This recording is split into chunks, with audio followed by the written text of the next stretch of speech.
안녕하세요. 드디어 기다리고 기다리던 금요일이 되었습니다. 오늘은 시참밤이 있는 날인데요. 기도를 영혼의 호흡이라고 하더라고요. 다시 말해 우리의 신앙의 여정에 있어서 이 기도는 해도 그만 안 해도 그만이 아니라 살기 위해서는 반드시 필요한 게 기도일 텐데요. 오늘 저녁에 함께 교회에 모여서 시편의 말씀을 가지고 함께 우리의 영혼의 호흡을 할 수 있었으면 좋겠습니다. 자, 기도로 오늘 비탐성 시작하도록 하겠습니다. 하나님 감사합니다. 오늘도 하나님의 말씀 앞으로 우리를 불러주시니 감사를 드립니다. 하나님의 말씀이 그저 성경 안에 머물러 있는 문자로 남아 있지 않게 하시고 우리의 마음밭에 그 말씀을 새겨 하나님의 말씀이 우리의 삶을 변화시키는 능력의 말씀이 될 수 있도록 주님 이 시간 함께하여 주옵소서. 이 말씀을 통하여서 우리를 향하신 하나님의 마음을 더 깊이 깨달아 알 수 있는 시간이 될 수 있도록 주님 함께하여 주옵소서. 예수님의 이름으로 기도드립니다. 아멘. 네, 오늘 함께 살펴볼 말씀은 마태복음 5장 37절의 말씀입니다. 여러분들 노트에 먼저 필사하시고 개인적으로 묵상해보는 시간을 가져보도록 하겠습니다.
네, 개인 묵상을 마치셨다면 함께 오늘의 말씀을 공부해 보려고 하는데요. 우리가 산상수훈 말씀을 통해서 예수님의 관심이 어디에 있는지를 함께 살펴봤는데, 예수님께서는 단순히 겉으로 드러나는 율법의 행위만을 강조하신 것이 아니라 우리의 마음의 중심, 우리의 마음의 동기를 보시는 분이라는 것을 알 수가 있어요. 그래서 우리가 함께 살펴보고 있는 이 맹세에 대한 말씀도 마찬가지죠.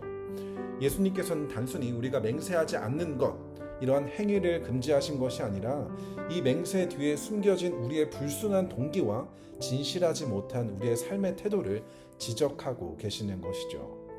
당시 유대인들은 하늘이나 땅, 예루살렘, 심지어 자기의 머리를 두고 맹세하는 일들, 그래서 자신의 말을 신뢰를 높이려는 이러한 모습들이 있었는데, 왜 그랬을까요? 그 이유는 자기의 말이 그만큼 신뢰를 받지 못한다는 것을 스스로 알고 있었기 때문에 다른 것들을 두고 맹세하는 일들이 일어나게 되었던 것이죠. 우리도 이러한 말들을 하게 되는 이유를 잘 생각해 보면 내 스스로의 말에 신뢰가 부족하다는 것을 발견할 수가 있다는 거예요. 사람들에게 한 입 가지고 두 말을 하는 경우들, 말을 했지만 그렇게 행동하지 않는 나의 삶의 태도를 보면서 나에 대한 신뢰를, 나에 대한 진실성을 잃어버렸기 때문에 이러한 것들을 만회하기 위해서 누군가와 이야기할 때 맹세를 하게 되는 모습들을 발견하게 된다라는 것이죠.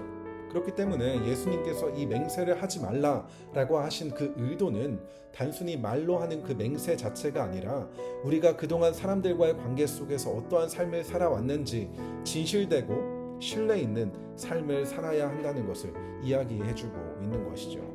그래서 예수님께서는 우리가 예해야 할 때 예하고 아니요 할 때 그냥 아니요만 대답하라고 이야기를 하죠. 이보다 지나친 것은 악에서 나오는 것이라고 이야기를 하시는데, 예수님께서 이렇게 강하게 말씀하신 이유는 이러한 우리의 과장된 말, 포장된 말, 필요 이상의 이러한 말들은 진실된 우리의 마음에서 나오는 것이 아니라 우리 안에 있는 죄성, 즉 악에서 나온다라는 거예요.